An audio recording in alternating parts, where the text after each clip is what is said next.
What is going on, everyone? As you guys know, the Google Pixel 3 just came out yesterday, or was just announced, and I want to do a quick impressions video, just a super quick comparison between the Google Pixel 3 and the iPhone XS, kind of seeing should you get it theoretically if you have an iPhone XS, which is not the case at all, or if you're in the middle, which one you should get. Now, surprisingly, the iPhone XS is still more expensive than the Google Pixel 3, and it is kind of a big deal. It does kind of rub me the wrong way, but there's really nothing you can do about it at this point. iPhones are going to always be more expensive for some reason. Now, surprisingly, I kind of like the way the Google Pixel 3 looks, which is kind of dumb because it has a lot more bezel than the iPhone XS. But in reality, I mean, they look pretty much the same. I think the Google Pixel 3 looks a lot better than the Pixel 3 XL, but I still think last year's Google Pixel 2 XL looked really good too, but that's just an unpopular opinion. But between both, I would rather choose the iPhone XS, the way it looks and everything, over the Google Pixel 3's looks, just based off looks. I find that the notch is kind of annoying a little bit, but it still looks a lot better. I'd rather have the bezel-less almost design than a phone that still looks like the Google Pixel 3, which still looks like the Google Pixel 2, which still looks like the first Google Pixel,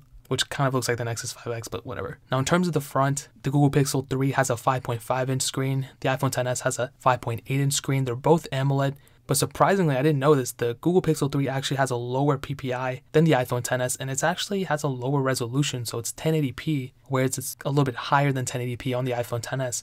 So technically speaking, the screen on the iPhone XS will look better than the Google Pixel 3. But with that being said, they're going to be pretty close. I mean, it's not like one's 4K and the other one's 1080p. It's not like that. They're kind of close, but I think you will be able to tell that the iPhone XS looks better if you're holding them side by side, for example. They both have IP68 dust and water resistance. The Google Pixel 3 is able to go 1.5 meters for 30 minutes, where you can go 2 meters for 30 minutes underwater on the iPhone XS.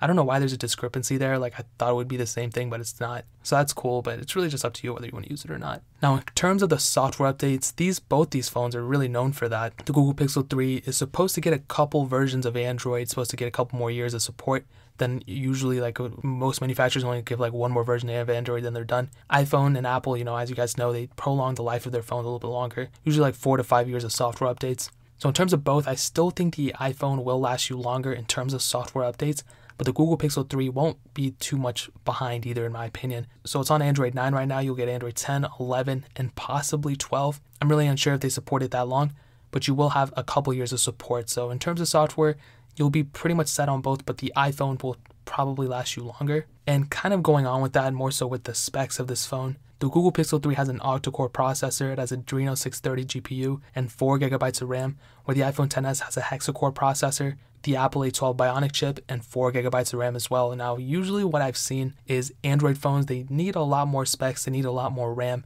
in order to kind of run the same speed as an iOS device. Like, iPhones really don't need the latest and greatest specs in order to perform at their high level. Now, I want to take a step back. If you guys remember the iPhone 6S, that phone only had like 2 GB of RAM, but I was comparing that phone with like the Galaxy S7 that had like 3 GB of RAM, or whatever Galaxy phone that was, and I noticed that the performance was almost better on the iPhone 6S than it was on the Android devices with 3 GB of RAM. So 4 GB of RAM is not slow on an Android device. Performance on the Google Pixel 3 will be amazing, but I think that the iPhone XS might be faster. Of course, I would need to get the phone and test it thoroughly, but I think from my assumptions in this impressions video, I'll probably assume that the Google Pixel 3 or the iPhone XS will be faster than the Google Pixel 3.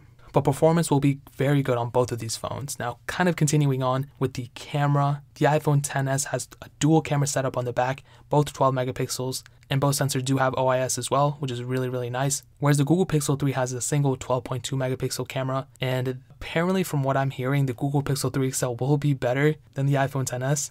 But also, I think that both phones will be perfectly amazing on cameras. Like, yeah, the Google Pixel 3 might be better, but I don't think it's going to be like a worthwhile upgrade. If you already have an iPhone XS, I don't think you should go get a Google Pixel 3. But maybe it is better, maybe it's not. I think Google did some weird stuff on their keynote to make it look like it was better than the iPhone XS Max camera when they were comparing it to the 3 XL, but I mean, it is kind of assumptions now, it's kind of up in the air. But one weird thing is that the Google Pixel 3 is only able to shoot 4K at 30 frames per second, which is still good and respectable, but the iPhone XS is able to shoot 4K at 60 frames per second, so that's kind of weird. That's what I'm seeing from these specs. Now, these specs could be technically wrong, but they're really never wrong. And the iPhone XS can shoot 1080p videos at 240 frames per second, where the Google Pixel 3 can only shoot 1080p at 120 frames per second. So again, a little bit of difference there. Not too sure what's going on there. I don't know why they didn't up in it, but it is what it is. If the quality's better, I guess that's it. But for a phone, for a brand new phone that Google's just making, they should really do 60 frames per second at 4K. Don't know why they didn't do it like that. I think Samsung already has it up there, but even the Google Pixel 3 XL doesn't have it. Just kind of weird because they praise the camera all the time, but it does kind of slack here. But they look like they put a lot of effort on the front camera. You have two 8 megapixel cameras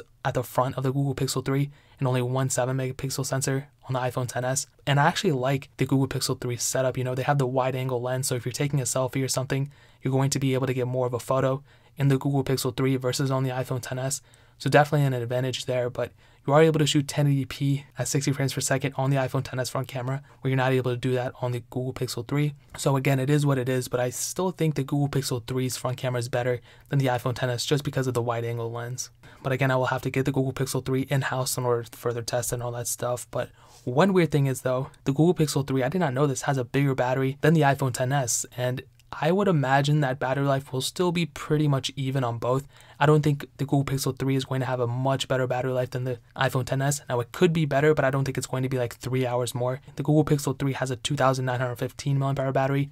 The iPhone XS has a 2,658 mAh battery, and in my past experience and everything, I've realized that iOS doesn't really need a huge battery to last longer or anything like that. Standby time is really good on iPhones, but I've realized recently that Androids also have pretty decent standby time on their newer devices, like the Google Pixels, for example. Their standby time isn't horrible either. So it will be kind of interesting to see, but I don't think one's going to be much better than the other. I think it's going to be pretty close, maybe like 45 an hour max difference between these two, which is still a lot, but I think it's going to come down more so software on both these phones than actual like the size of the battery. But again, I'll have to get the phone in the house in order to test that thoroughly. But another huge advantage with the Pixel 3 is that you do get a fingerprint sensor on the back, where you're kind of relying on Face ID with the XS. But again, that's kind of more preference. I mean, I'm kind of used to Face ID now, so it's not a big deal. But yeah, guys, that is it. I'm not going to make an opinion now. I'm not going to say which one you should get.